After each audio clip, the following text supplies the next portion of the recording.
कल की क्लास में हम लोगों ने देखा था कि किस तरीके से अंग्रेजों ने भारतीय की सुविधा अनुसार जो है परिवर्तन किया।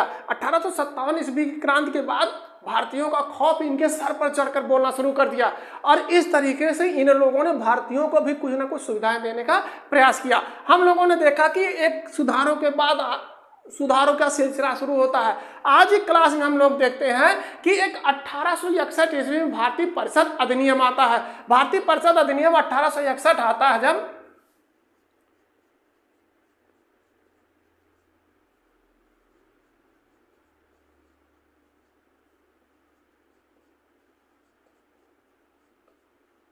यहीं से जो है 1861 ईस्वी का भारतीय परिषद अधिनियम। भारतीय परिषद अधिनियम 1861 आता है तो भारत में संवैधानिक विकास का सूत्रपात होता है। हम लोग देखते हैं कि अंग्रेजों ने अर्थात ब्रिटिश संसद ने जो भारतीय परिषद अधिनियम 1861 ईस्वी पारित किया था उसमें क्या उपबंध किया था। तो सबसे पहले इन लोगों ने क्या किया, वायसराय है, वायसराय को यह अधिकार दे दिया गया कि आप नए प्रांतों का निर्माण कर सकते हैं, नए प्रांत का निर्माण कर सकते हैं।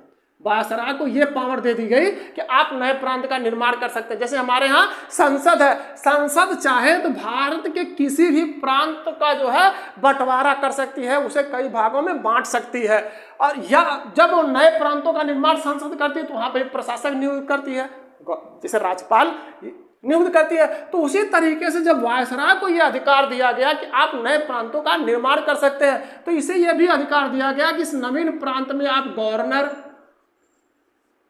या लेफ्टिनेंट गवर्नर की नियुक्त कर सकते हैं, गवर्नर या लेफ्टिनेंट गवर्नर की नियुक्त कर सकते हैं। साथ में क्या कहा गया, इसमें कहा गया कि जो ये वायसराय है वो किसी भी प्रांत या प्रेसिडेंसी क्षेत्र, प्रेसिडेंसी क्षेत्र की सीमा में परिवर्तन कर सकता है। सीमा में किसी भी समय चाहे वो परिवर्तन कर सकता है। जैसे नहीं संसद है, हम समझ लेंगे अगर आज की परिस्थितियों को तो इसे हमें रटना नहीं पड़ेगा, केवल समझ अगर हमारे दिमाग में बैठ गई बात तो सेम कहानी उसी समय के तरीके से आज भी चल रही है। हमारे यहाँ संसद है, संसद किसी भी समय चाहे किसी भी प्रांत का, भारत के किसी भी प्रांत की सीमा में परिवर्तन कर सकता है। उसी तरीके से वायसराय को यहाँ पर यह अधिकार दिया गया कि आप किसी भी प्रांत या प्रेसिडेंसी क्षेत्र की सीमा में परिवर्तन कर सकते हैं। और क्या किया गया, कहा गया कि जो केंद्रीय परिषद है, केंद्रीय कार्यकारिणी,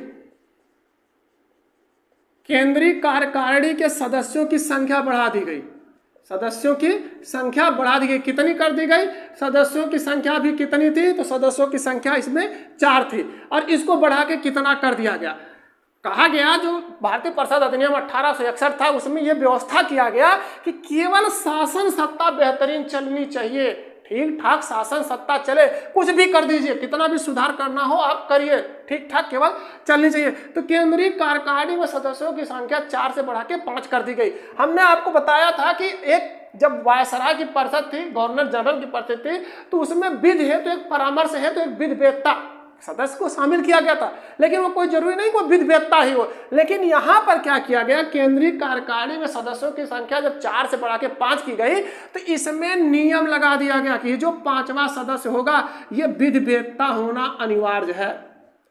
वहां क्या था कि विध परामर्श हेतु एक 4थे सदस्य को शामिल किया गया था, लेकिन वहां पर यह अनिवार्य नहीं किया गया था कि विध वेत्ता होना अनिवार्य है। लेकिन 1861 ईस्वी के भारत परिषद अधिनियम में यह कहा गया कि विध वेत्ता होना अनिवार्य है। अगला क्या प्रबंध किया गया, जो गवर्नर जनरल है अर्थात वायसराय, भाई वायसराय 1858 ईस्वी के भारत शासन अधिनियम के द्वारा गवर्नर जनरल का पद समाप्त कर दिया गया था, अब वायसराय हो गया। तो वायसराय की जो परिषद है इसके भी सदस्यों की संख्या बढ़ा दी गई, सदस्यों की संख्या बढ़ा दी गई। क्या कहा गया कि कम से कम 6 और अधिकतम कितने हो सकते हैं, अधिकतम 12 सदस्य हो सकते हैं। इनसे कहा गया कि कम से कम 6 सदस्य और अधिकतम 12 सदस्य हो सकते हैं। और ये जो अधिकतम 12 सदस्य हैं या कम से कम 6 सदस्य हैं, इनको निर्वाचित कौन करता था, तो इनको वायसराय मनोनीत करता था। वायसराय जो है मनोनीत करता था। कितने दिन के लिए मनोनीत करता था? तो ये 2 वर्ष के लिए मनोनीत होते थे। ये सदस्य जो कम से कम 6 और अधिकतम सदस्य जो 12 होते थे, ये 2 वर्ष के लिए मनोनीत होते थे। वायसराय इनको मनोनीत करता था। 1861 ईस्वी के भारतीय परिषद अधिनियम की सबसे जबरदस्त चीज क्या दिया, व्यवस्था क्या किया गया? 1861 ईस्वी में यह कहा गया कि जो ये वायसराय है, इसे अच्छे कार्य करने के लिए कानून बनाने का अधिकार दे दिया गया कि आप कुछ भी करिए लेकिन शासन सत्ता अच्छी चलनी चाहिए। साथ में इनसे कहा गया कि उस समय वायसराय कौन थे? Lord Canning.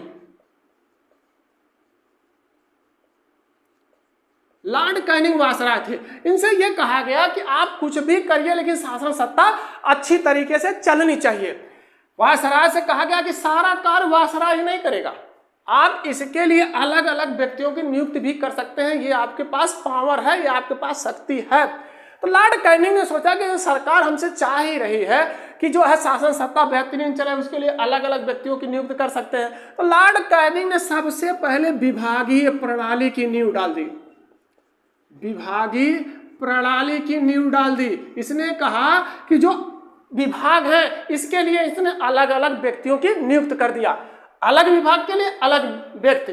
इस प्रकार से लॉर्ड कैनिंग ने पहली बार भारत में विभागीय प्रणाली की नींव डाली। यहाँ से पेपर प्रश्न पूछता है कि किस अधिनियम के द्वारा भारत में विभागीय प्रणाली की नींव पड़ी? तो भारत शासन अधिनियम, भारतीय परिषद अधिनियम 1861 ईस्वी के द्वारा भारत में विभागीय प्रणाली की नींव पड़ी। लॉर्ड कैनिंग ने कहा कि लीजिए भैया, ये आपका विभाग है। इसके लिए एक व्यक्ति हो गया, उससे कहा कि ये आपका विभाग है, जो भी होगा उसकी उत्तरदायित्व तो आपकी है। अच्छा करेंगे तो अच्छा उत्तरदायित्व तो है आपका, खराब करेंगे तो उसकी जवाबदेही आपकी होगी, हमारा कोई उसमें लेना देना नहीं। प्रशासन की सारी जिम्मेदारी उस विभाग के, जो विभाग का प्रमुख होता था, उसकी होते थे। जैसे आज नहीं है कि आप विदेश मंत्री है तो जो विदेश मामले का विभाग है उससे संबंधित जो भी जवाबदेही है विदेश मंत्री की है। रक्षा मंत्री है तो रक्षा संबंधित जो भी मामला है और रक्षा मंत्री देखेगा। गृह मंत्री है तो जो गृह विभाग है उसके जिम्मेदारी उसकी है। उसी प्रकार से पहली बार मंत्रिमंडलीय व्यवस्था की नींव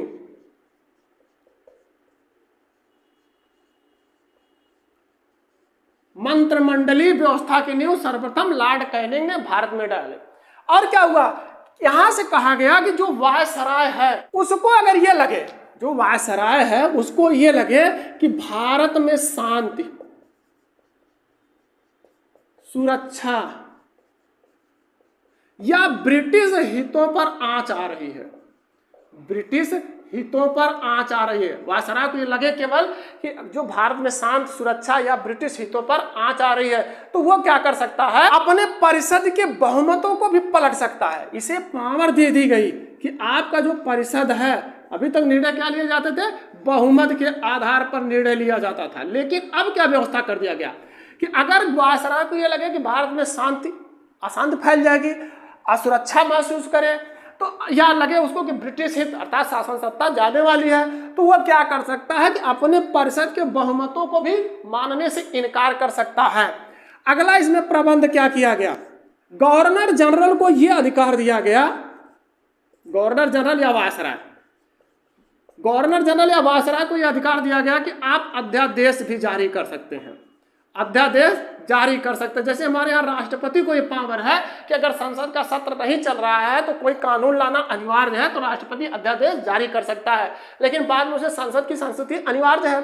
तो उसी तरीके से वायसराय को ये पावर दिया गया कि आप अध्यादेश जारी कर सकते हैं। कितने दिन के लिए जारी कर सकते हैं, तो जैसे हमारे यहाँ 6 माह के लिए, उसी तरीके से उस समय भी 6 माह के लिए अध्यादेश जारी करने का अधिकार इनको दिया गया था। इस अधिनियम में अर्थात 1861 ईस्वी के अधिनियम में प्रांतीय विधायिका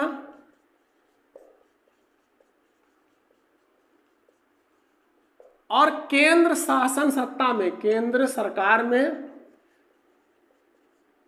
सत्ता का विकेंद्रीकरण कर दिया गया, विकेंद्रीकरण कर दिया गया। कैसे, कहा गया कि जो प्रांतीय सरकार हैं वो अपने लिए भी शासन सत्ता चलाने के हिसाब से नियम बना सकती हैं। जैसे अभी हम लोगों ने पीछे देखा था कि मद्रास, बंबई, कलकत्ता को प्रांतीय सरकारों को नियम बनाने का अधिकार मिल गया था, लेकिन बाद में उनके अधिकारों को वापस ले लिया गया कि आप कानून नहीं बना सकते हैं।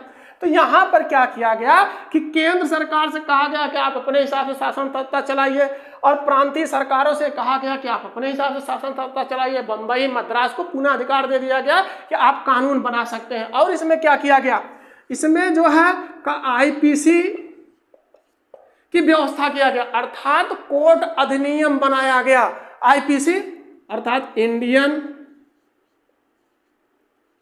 पेनल कोड, इसकी व्यवस्था किया गया किस अधिनियम के द्वारा, 1861 ईस्वी के भारत परिषद अधिनियम के द्वारा। इसमें आजकल इसको क्या कहते हैं, भारतीय दंड संहिता।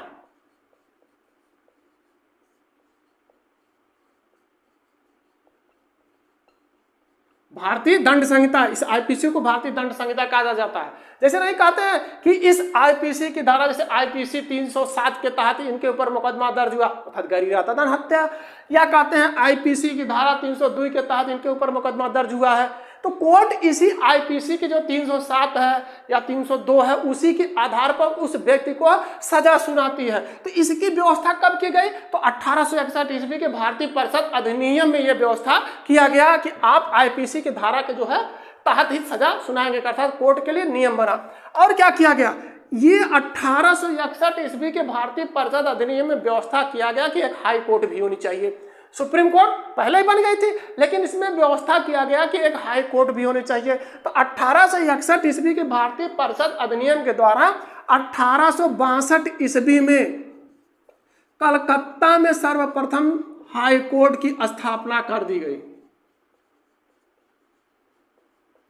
कई बार ये पेपर में प्रश्न पूछा है कि सर्वप्रथम हाई कोर्ट की स्थापना कहाँ की गई, तो सर्वप्रथम 1862 ईस्वी में कलकत्ता में हाई कोर्ट की स्थापना की गई। आपको याद होगा कि सुप्रीम कोर्ट की भी स्थापना सर्वप्रथम कलकत्ता में ही किया गया था, क्योंकि उस समय शासन सत्ता का प्रमुख केंद्र जो है बंगाल था, अंग्रेजी शासन सत्ता का प्रमुख केंद्र बंगाल था। इसलिए जो भी व्यवस्थाएं बनाई कोर्ट से संबंधित, उन लोगों ने कलकत्ता में ही बनाई। 1861 ईस्वी के भारतीय परिषद अधिनियम के तहत शासन सत्ता चल रही थी, लेकिन कुछ ही समय के बाद भारतीयों ने क्या किया कि अपने अधिकारों की मांग करना शुरू कर दिया। क्यों करना शुरू कर दिया कि जब हम लोगों ने देखा था कि भारतीयों की शिक्षा पर 1 लाख खर्च करने का प्राविधान था, साथ में हम लोगों ने बाद में देखा कि भारतीयों की उच्च शिक्षा अंग्रेजी माध्यम से दी जा रही थी। तो इस शिक्षा के प्रसार से भारतीयों में राष्ट्रीयता की भावना जागृत हुई और उधर अंग्रेजों के दिमाग पर 1857 ईस्वी की क्रांति का खौफ था। साथ में कुछ ऐसे परिस्थितियां भी बनी, जैसे 1884 ईस्वी में इलवर्ट विवाद हो गया, 1885 ईस्वी में कांग्रेस की स्थापना हो गई। भारतीयों में राष्ट्रीयता की भावना का काफी तेजी से प्रसार हुआ और भारतीयों को ये लगना शुरू हो गया कि ये अंग्रेज जो आए हैं, ये हैं विदेशी, आगे हमारी सरजमी पर हमारे ही ऊपर शासन सत्ता चला रहे हैं और हमारे शासन सत्ता तो चला रहे ठीक, लेकिन हमारा शोषण भी कर रहे हैं, हमारे अधिकारों का दुरुपयोग कर रहे हैं। अगर हमें भी इनके समान ही अधिकार मिल जाए, कुछ अधिकार मिल जाए, तो हम उन अधिकारों का प्रयोग करते हुए इनसे अपने शोषण के खिलाफ आवाज उठा सकते हैं। इस तरीके से जागरूकता जब फैलना शुरू हुई तो भारतीयों ने अपने अधिकारों की मांग की। अपने अधिकारों की मांग इतने पुरजोर तरीके से करना शुरू कर दिया कि अंग्रेजों के दिमाग में पुनः हुई 1857 ईस्वी वाली क्रांति का खौफ समा गया। 1857 ईस्वी क्रांति का खौफ इतना तेज था कि इन लोगों को ये लगता था कि शासन सत्ता किसी भी समय जा सकती है। इसलिए मजबूरन इन लोगों ने क्या किया कि 1892 ईस्वी में भारतीय परिषद अधिनियम पारित कर दिया। भारतीय परिषद अधिनियम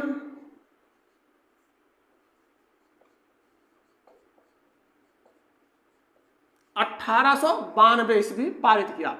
इसमें व्यवस्था इन लोगों ने क्या किया, सबसे पहले इन लोगों ने व्यवस्था इसमें किया, केंद्रीय विधान परिषद के सदस्यों की संख्या बढ़ा दी। केंद्रीय विधान परिषद के सदस्यों की संख्या बढ़ा दी गई। सदस्यों की संख्या बढ़ाई गई। कितनी बढ़ाई गई, कहा गया कि कम से कम 10 और अधिकतम 16 सदस्य हो सकते हैं।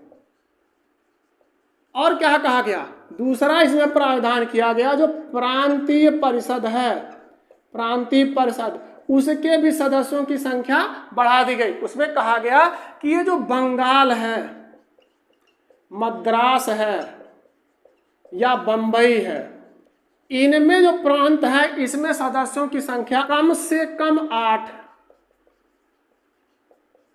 और अधिकतम कितना हो सकता है 20, अधिकतम 20 हो सकते हैं। कहाँ के लिए? प्रांतीय परिषद बंगाल, मद्रास और बंबई के लिए। लेकिन यहां से पेपर में प्रश्न पूछता है कि जो उत्तर पश्चिम प्रांत है, उत्तर पश्चिम प्रांत, यहां के लिए कितने सदस्यों की व्यवस्था की गई? तो यहां कहा गया कि अधिकतम 15 सदस्य हो सकते हैं, अधिकतम हो सकते हैं 15 सदस्य। इस भारतीय परिषद अधिनियम 1892 ईस्वी की सबसे जबरदस्त व्यवस्था क्या रही, सबसे अच्छी चीज क्या रही कि निर्वाचन पद्धति का प्रारंभ होना, निर्वाचन पद्धति का प्रारंभ होना। निर्वाचन पद्धति प्रारंभ हो गई, यद्यपि इसमें निर्वाचन शब्द का प्रयोग नहीं हुआ था। 1892 ईस्वी के भारतीय परिषद अधिनियम में यह नहीं व्यवस्था किया गया था कि निर्वाचन शब्द है, निर्वाचन शब्द का प्रयोग नहीं हुआ था। ये जो भी निर्वाचित होते थे व्यक्ति, उन्हें मनोनीत की संज्ञा दी जाती थी, मनोनीत की संज्ञा दी जाती थी। यह अप्रत्यक्ष निर्वाचन प्रणाली प्रारंभ हो गई, अप्रत्यक्ष निर्वाचन प्रणाली शुरू हो गई। जो भी व्यक्ति निर्वाचित होता था उन्हें मनोनीत की संज्ञा दी जाती थी। और इसमें और क्या व्यवस्था किया गया? परिषद के अधिकारों में वृद्धि कर दिया गया, परिषद के अधिकारों में वृद्धि कर दिया गया। क्या वृद्धि किया गया? वृद्धि यह किया गया कि आप बजट पर बहस कर सकते हैं। परिषद का जो है उसके अधिकारों में वृद्धि किया गया। क्या किया गया कि आप बजट पर बहस कर सकते हैं, प्रश्न पूछ सकते हैं, बजट पर बहस कर सकते हैं, प्रश्न पूछ सकते हैं। लेकिन आपको केवल यही अधिकार है कि आप बहस करिए, बजट पर बहस करिए, उससे संबंधित प्रश्न नहीं पूछ सकते हैं कि आप जो है बजट कैसे पास करना है, या उसमें मतदान का अधिकार हमको नहीं था। बजट पर मतदान का अधिकार नहीं था, केवल हम बहस कर सकते हैं, बजट पर प्रश्न पूछ सकते हैं, लेकिन अनुपूरक प्रश्न नहीं पूछ सकते, अनुपूरक प्रश्न नहीं पूछ सकते। हमको अधिकार दे दिया गया, लेकिन क्या अधिकार दिया गया?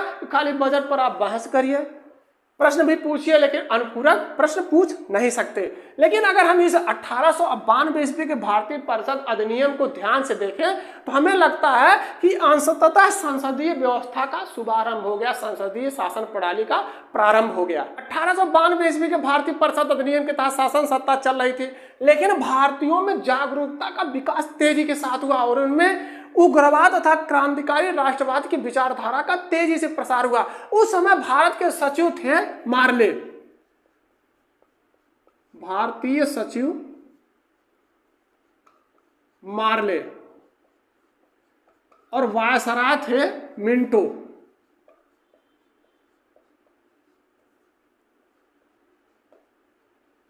इन लोगों ने सोचा कि अगर भारतीयों में इसी प्रकार से उग्रवाद, क्रांतिकारी राष्ट्रवाद का विचारधारा का प्रसार होगा तो हमारी शासन सत्ता बहुत दिन तक चलने वाली नहीं है, कुछ ना कुछ इसके लिए उपाय करना पड़ेगा। भारतीय सचिव और वायसराय मिंटो ने इस पर विचार विमर्श के लिए सरकार से अनुमति मांगी, और सरकार के सहयोग से, सरकार से विचार विमर्श के बाद इन लोगों ने क्या कहा कि अगर भारतीयों में जो ये उग्रवाद और क्रांतिकारी राष्ट्रवाद की विचारधारा का विकास हो चुका है, अगर इसको रोकना है तो हमें सांप्रदायिकता का सहारा लेना पड़ेगा। अंग्रेजों ने देखिए कूटनीति इनकी शुरू हो गई। अंग्रेजों ने क्या सोचा कि अगर हम सांप्रदायिकता का सहारा नहीं लेंगे तो जो भारतीय हैं इनकी अगर एकता बनी रहेगी तो इनके ऊपर शासन सत्ता चलाना कठिन कार्य है। साथ में इन लोगों ने क्या सोचा कि जो 1892 ईस्वी में भारतीय परिषद अधिनियम में कुछ दोष हैं उसको भी दूर कर दिया जाए। इसके लिए इन लोगों ने क्या किया, अरुणमंडल समिति बनाई। सर अरुणमंडल के नेतृत्व में एक समिति बनती है।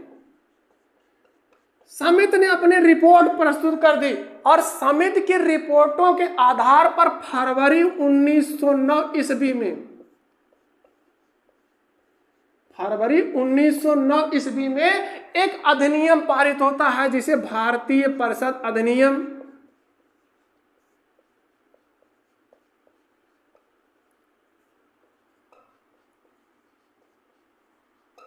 1909 कहते हैं, या हम इसको कहते हैं मार्ले-मंटो सुधार।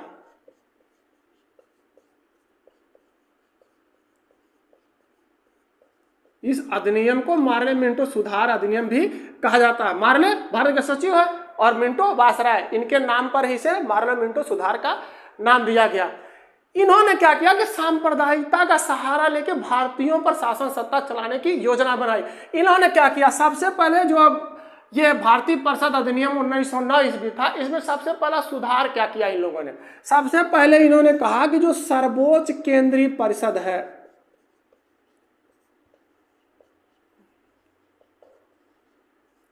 इसके सदस्यों की संख्या बढ़ा दी गई। सर्वोच्च केंद्रीय परिषद है, उसके सदस्यों की संख्या बढ़ा दी गई। कितनी कर दी गई? 69 सदस्य होंगे। सर्वोच्च केंद्रीय जो परिषद है उसमें 69 सदस्य होंगे, लेकिन सीधे सीधे 69 सदस्य नहीं होंगे, इसमें भी बंटवारा कर दिया गया कि 69 सदस्यों का चयन कैसे होगा, नियुक्तियां कैसे होंगी, निर्वाचित कैसे होंगे। इसमें व्यवस्था बनाई गई। व्यवस्था ये बनाई गई जो 37 सदस्य हैं ये शासकीय वर्ग से होंगे। 37 सदस्य शासकीय वर्ग से होंगे और शेष 32 सदस्य, जो 32 सदस्य हैं ये गैर सरकारी होंगे। 32 सदस्य गैर सरकारी। लेकिन यहां पर भी अंग्रेजों ने खेला कर दिया। क्या खेला किया? यहां 37 सदस्य स्वयं नियुक्त कर रहे हैं, शासक वर्ग अर्थात अंग्रेजों की तरफ से होंगे, और यहां 32 सदस्य क्या कर रहे हैं? गैर सरकारी अर्थात कोई भी नियुक्त होगा। लेकिन इसमें क्या कहा कि जो 27 सदस्य हैं ये निर्वाचित होंगे। इस 32 में से जो 27 सदस्य हैं वो निर्वाचित होंगे। और क्या इन्होंने कहा कि जो 32 सदस्य निर्वाचित होंगे, यहां से 5 सदस्य जो हैं वो वायसराय मनोनीत करेंगे। वायसराय द्वारा मनोनीत होंगे। अब देखिए, पहले इन लोगों ने 37 सदस्य स्वयं के विभाग से ले लिया, अर्थात अपनी मनमर्जी के हिसाब से ये लोग नियुक्त करने का अधिकार ले लिया, और यहां से भी 5 सदस्य वायसराय के द्वारा ले लिया। हमें कितना मिला? 27 सदस्य। हमें नहीं, मतलब गैर सरकारी व्यक्तियों को कितना मिला? इसमें भारतीय भी हो सकते थे। गैर सरकारी सदस्यों को कितना मिला कि आप 27 हो सकते हैं। यहां से देखिए 27 सदस्य निर्वाचित हो रहे हैं, लेकिन यहां पर वोट देने का अधिकार किसे दिया गया कि वोट कौन दे सकता है? वोट देने का प्रावधान यह किया गया कि जिसकी वार्षिक आय, एक वर्ष की आय 15,000 रुपया हो। मामूली रकम नहीं थी उस समय के लिए। 15,000 रुपया हो, वार्षिक आय 15,000 रुपया हो, या 10,000 रुपया वार्षिक लगान देता हो। दोनों आसान काम में 15,000 रुपया वार्षिक आय या 10,000 रुपया वार्षिक लगान देता हो, वही व्यक्ति वोट दे सकता है। हद तो और क्या हो गई? बंगाल में वही व्यक्ति वोट दे सकता है जिसे नवाब या राजा की उपाधि प्राप्त हो, अर्थात कुछ गिने चुने लोग ही वोट दे सकते थे। परिषद अधिनियम 1909 ईस्वी की सबसे खतरनाक व्यवस्था अंग्रेजों ने क्या कर दिया? अंग्रेजों ने क्या किया कि सबसे पहले सांप्रदायिकता के आधार पर निर्वाचन पद्धति शुरू कर दिया। क्या किया? मुसलमानों के लिए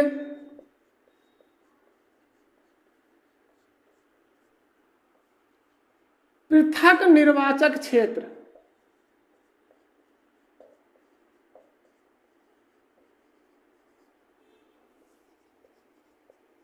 तथा पृथक मताधिकार का अधिकार दे दिया। पृथक निर्वाचक क्षेत्र और पृथक मताधिकार का अधिकार दे दिया कि मुसलमान अलग से वोट पड़ेगा उनका, और मुसलमान के लिए मुसलमान ही वोट देगा। इस प्रकार से सांप्रदायिकता के आधार पर पहली बार निर्वाचन पद्धति शुरू कर दिया भारतीय शासन अधिनियम 1909 ईस्वी में अंग्रेजों ने। इसमें सांप्रदायिकता के आधार पर इन लोगों ने पृथक निर्वाचन मंडल क्यों शुरू किया? इन्होंने कहा कि फूट डालो और राज करो की नीति अगर हम लोग नहीं अपनाएंगे तो भारतीयों के ऊपर शासन सत्ता चलाना कठिन कार्य होगा। इसके लिए हम देखते हैं कि मिंटो, जो वायसराय मिंटो थे, उन्होंने एक पत्र लिखा था मोरले को।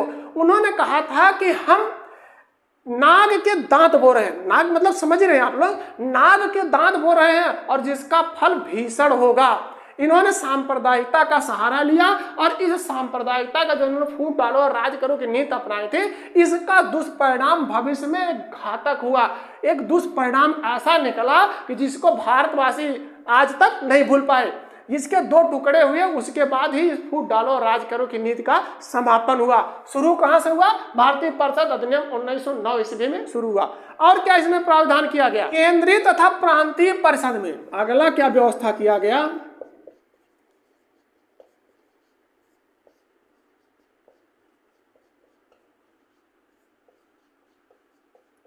के अधिकारों में वृद्धि कर दी गई। क्या वृद्धि किया गया? कहा गया कि आप बजट, जो बजट है उसके जो है आप विवेचना कर सकते हैं, बजट की विवेचना कर सकते हैं, विवेचना कर सकते हैं। साथ में आप क्या कर सकते हैं, अगर आपको लगे कि कोई लोकहित का मुद्दा है, लोकहित की मुद्दा है, तो इस पे चर्चा कर सकते हैं। लोकहित का मुद्दा है उस पर आप चर्चा कर सकते हैं। साथ में हमको क्या मिला, अभी पीछे क्या मिला था कि हम प्रश्न पूछ सकते हैं, अनुपूरक प्रश्न नहीं पूछ सकते, लेकिन इसमें क्या हुआ कि आप अनुपूरक प्रश्न भी पूछ सकते हैं। अनुपूरक प्रश्न भी पूछने का अधिकार दे दिया गया। लेकिन यहां पर क्या हुआ कि जो बजट पर मत देने का अधिकार था ये हमको नहीं मिला। मताधिकार का प्रयोग नहीं हम कर सकते हैं, मत देने का अधिकार नहीं मिला। 1909 ईस्वी के भारतीय परिषद अधिनियम की सबसे अच्छी विशेषता क्या थी, जो इस अधिनियम की सबसे अच्छी बात कही जा सकती है, यह कहा गया कि जो भारतीय परिषद है, इंग्लैंड स्थित भारतीय परिषद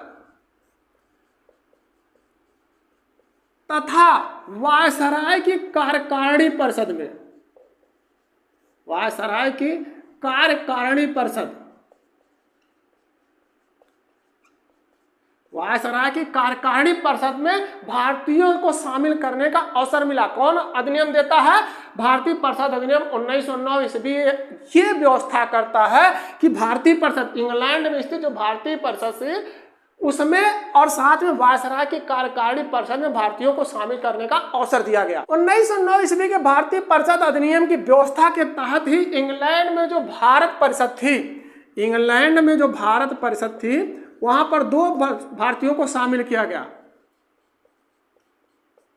किसको किसको शामिल किया गया? केसी गुप्ता और सैयद हुसैन